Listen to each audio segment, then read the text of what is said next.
In 1928, the Peruvian archaeologist Julio Teo unearthed a cemetery with over 300 elongated skulls. His discovery set off decades of scientific debate. Using a combination of stratigraphy and radiocarbon dating, he dated the skulls to be more than 3,000 years old. Within days, this became a sensation, but the Smithsonian quickly made sure nobody investigated any further. Instead, the mainstream narrative they pushed dismissed the skulls as artificially deformed. They believed these societies deformed the heads of their children by binding them with planks and ropes. We know for a fact many civilizations have done exactly that, so it's easy to jump to conclusions and dismiss the skulls as artificially deformed as well. Case closed, right? Well, here comes the fun part. While artificial cranial elongation may have been a known practice among many cultures, the Paracas skulls show characteristics that cannot be explained by deformation techniques. All across the world, archaeologists have found thousands of artificially elongated skulls. All of them show the same signs of human intervention, like flattened foreheads, symmetrical compression, and binding marks. These leave us good clues, and that's why it's super easy to determine if a natural skull pops up among the artificial ones. The skulls Julio Teo found range across a large time period, and while many of them show marks of human intervention, the oldest skulls of the bunch don't show any signs of deformation whatsoever. So whoever these people were, they were born this way, with super long skulls. This is very easy to prove because one of the fundamental anatomical rules for skull deformation is that no matter how you shape it, the overall volume of your head remains the same. Some of the elongated skulls here literally have 50% larger cranial volumes, and since achieving larger cranial volume is practically impossible through deformation, it's clear that these people were born this way.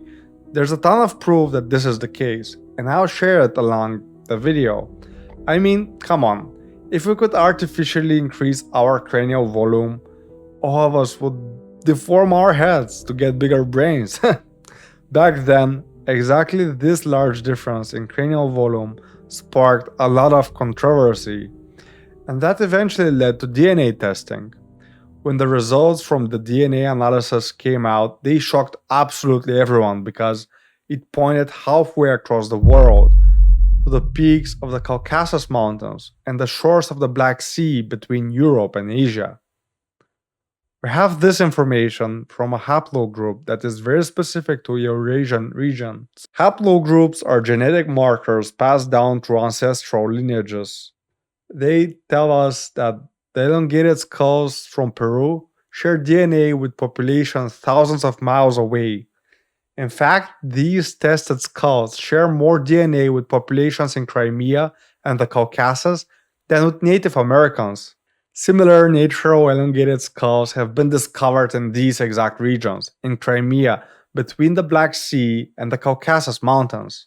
All of them have red or blonde hair and pale skin, and all of them share the same DNA haplogroups that I will explain a bit later.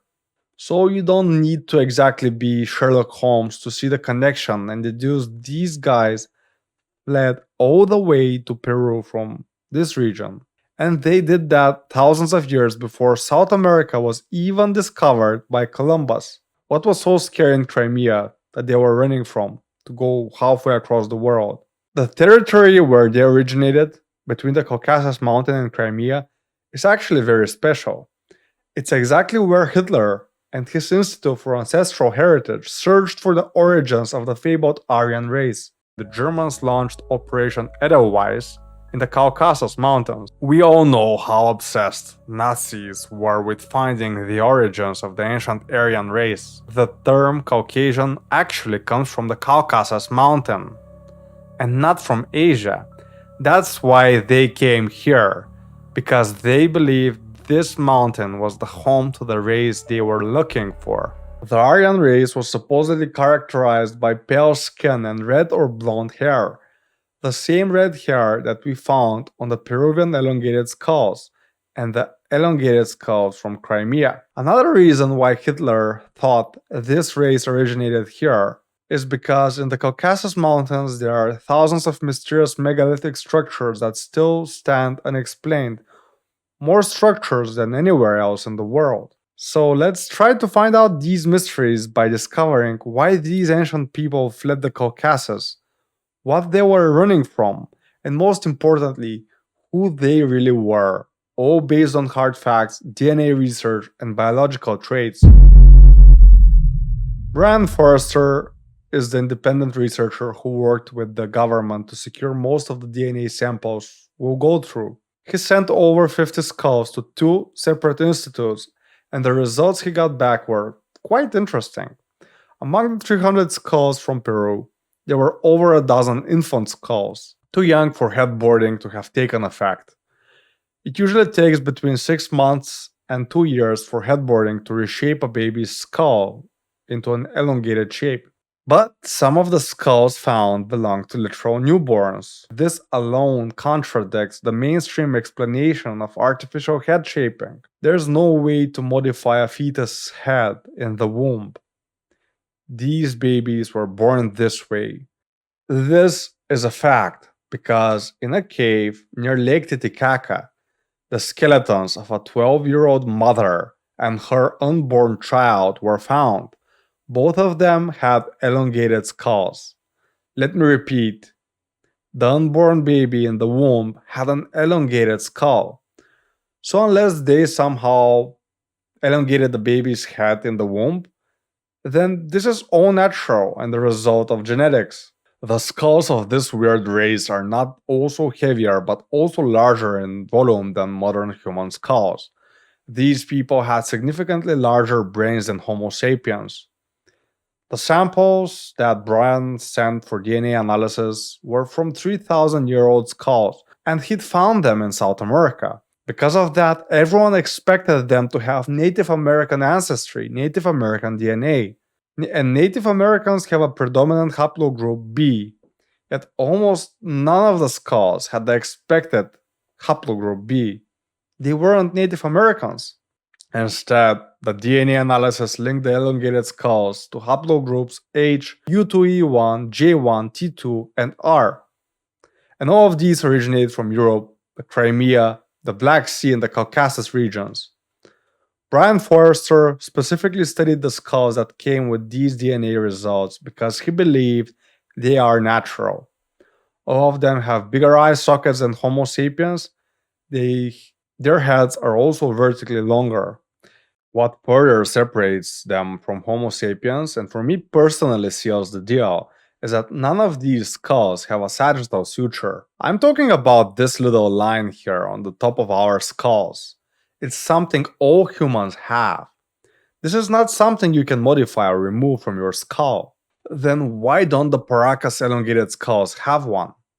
It's because they are not Homo sapiens. These long skulls weren't modified, they were born this way. Here's a comparison between a 1-year-old Paracas baby and a 1-year-old human skull. Am I the only one noticing the massive difference in size? In this video, Brian observed a newborn skull. As you can see, the skull is almost twice the size of a human Homo sapiens newborn. Brian pointed out the position of the neck, and the spinal canals are also extremely different from ours. These are not features you can modify by slapping a wooden board on a baby's head and bandaging it. Morphometric analysis reveals the foramen magnum's diameter. This thing here, in these specimens, is approximately 50% smaller than in modern humans. And the positioning is quite different. This can't be changed with interventions. It's genetics. And while this race of elongated heads certainly existed, there are thousands of others around the world who purposefully elongated their heads artificially. And perhaps they were inspired by these people. So who were they? Another race? Ancient rulers? Gods? I don't know, but let's find out. Around the world, there were over a dozen societies that artificially elongated their skulls. They tied wooden boards to their babies' heads or pressed them into longer shapes by tying them with ropes. Archaeologists have found thousands of elongated skulls in Malta, South America, Uzbekistan, the Middle East, Russia, China, Tibet, and even in Europe. These locations and societies have nothing to do with each other. How did all of them, seemingly at the same time, have the super weird idea to modify their babies' heads and to elongate them? I think there's just one logical explanation for this weird global phenomena. I believe these people got inspired from someone, from an older human race with longer heads. And you usually get inspired from people you admire or revere, like a more advanced or smarter race, or a bloodline of royalty or rulers that were different. Archaeological discoveries help us in unveiling the secret here. Most elongated skulls we've discovered are surrounded by burial trinkets that didn't belong with the common folk. From tombs and burial sites, we know that elongated skulls belonged to rulers and royal families. I believe the race that inspired these rulers to want to be like them had fewer numbers but were much smarter. We have proof of that because some cultures depict this race of people with long skulls as gods or prophets. And since they've come from the Caucasus Mountains, we can make another eerie connection here. From one of my previous videos about the Caucasus Mountains, we know that Hitler and his Nazi party visited this mountain several times looking for the origins of the Aryan race. Nazis had deep beliefs that the Aryan race originated here in this region. I have proven their multiple trips to this place, and I even shared footage of a prehistoric tunnel they visited in search for answers. You can check it out here. But I believe this race is connected to what Hitler was looking for. That's because the only other place in the world we've found elongated heads that were natural, not artificially modified, but were born this way, was here, near this area between Crimea and the Caucasus, at the Black Sea's coast. And guess what?